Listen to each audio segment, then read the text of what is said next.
Ngayon, ituturo ko sa inyo ang ganitong tricks. Sa hindi pa marunong nito, tara sa CapCut. Ngayon, tap lang natin yung CapCut. Syempre, new project. Ito yung nagawa kong video. Dapat may ganito kayong video. Ayan, umakting lang kayo dyan. Sa mga bago pa lang sa CapCut, sana masundan nyo to. At dapat may ganito kayong na screen record. At saka itong music. Mag-record lang kayo kahit mga 1 minute siguro. Kasi ipapass forward natin yan eh. Okay, aspect ratio tayo. Bago makalimutan, tap lang natin yung 9:16. Okay, ngayon, umpisa na tayo. Yang naka green screen na ni-record ko, ilalaglag natin yan. Hanapin lang yung overlay. Ngayon, hilahin natin doon bandang dulo. Nasa sa inyo na po kung green screen ang gamitin ninyo. Tapos ngayon, itap lang natin siya. Tapos remove BG. Ngayon, gamitan natin siya ng chroma key. Adjust lang natin yung color picker niya. Intensity, ilagay natin sa 7. Pag goods na, tap lang natin yung check.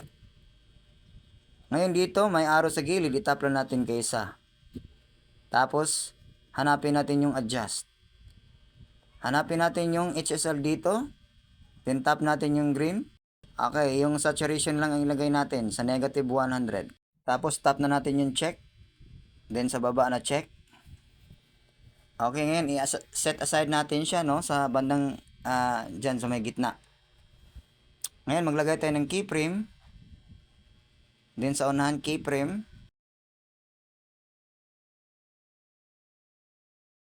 Pagkatapos punta tayo sa unang keyframe.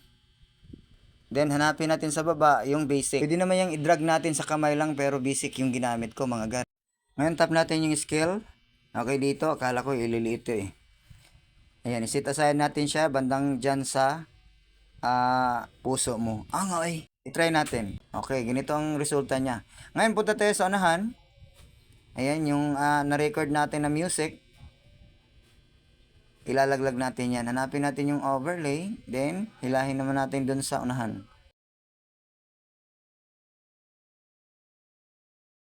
Ngayon, itap lang natin yan. Dahil ilalagay na naman natin siya sa gitna. Okay. Kahit mga dyan banda. Okay, gets ba? Ngayon, pagkatapos, dahil naka-highlight pa yan, hanapin natin yung mask, mga gar. Pwedeng rectangle yung gamitin natin. Yung akin ay horizontal.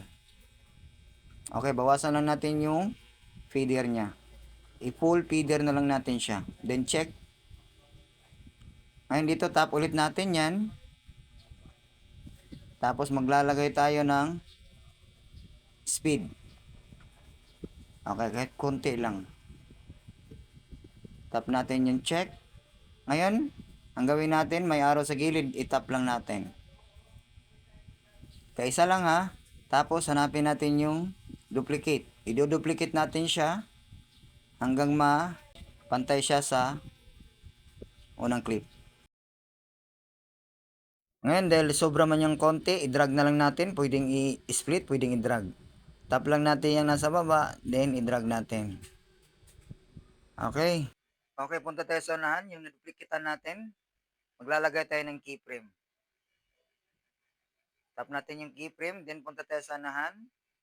Maglalagay din tayo ng keyframe. Ngayon, balik tayo sa unang keyframe na nilagay natin. Palitin lang natin siya. Ngayon, dito kamay ng ginamit ko. Ilalagay natin dyan sa bandang puso mo. Oy. Try natin ng konti. Ayan, di ba? Ngayon, ang gagawin natin, tap natin yung clip natin. Tapos, punta tayo sa adjust. I-adjust naman natin siya, mga gar. Ngayon, hanapin lang natin dito yung graphs.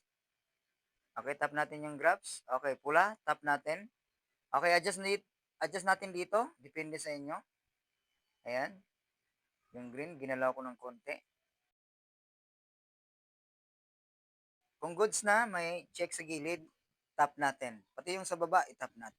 Ngayon, yung min clip natin, dahil naka-highlight pa yan, hahanapin na lang natin yung duplicate. Tapos yung unahan, ilalaglag natin. Hanapin nyo natin yung overlay. Okay. Ngayon, yung naka-overlay, i-remove BG natin yan. Hanapin natin yung remove BG. Then, auto removal. Pwedeng custom, pwedeng auto. Yung akin auto ang ginamit ko para madali.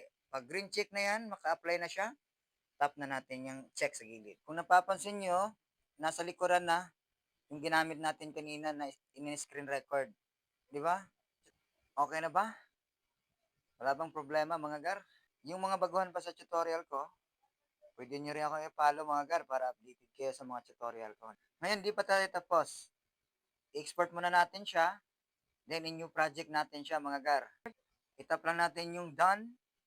Then, new project tayo. Kunin natin yung export natin. Ito yon. Then, tap add. Okay, ito na yon.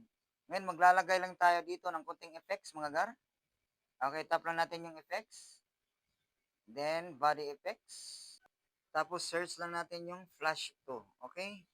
Okay, ito yon. Tap na natin yan. Kung gusto nyo i-adjust yung intensity niya at speed, tap lang natin yung adjust. Okay, dito tayo mag-a-adjust. Kung goods na, itap na natin yung check sa gilid. Okay, dito, itatapat natin siya doon sa dulo. Alright, tapos na tayo mga gar, no? Pwede na natin yung i-export. At syempre, kung nakatulong ako sa inyo, paka-share naman mga gar para makatulong din tayo sa iba. Ito na po ang result.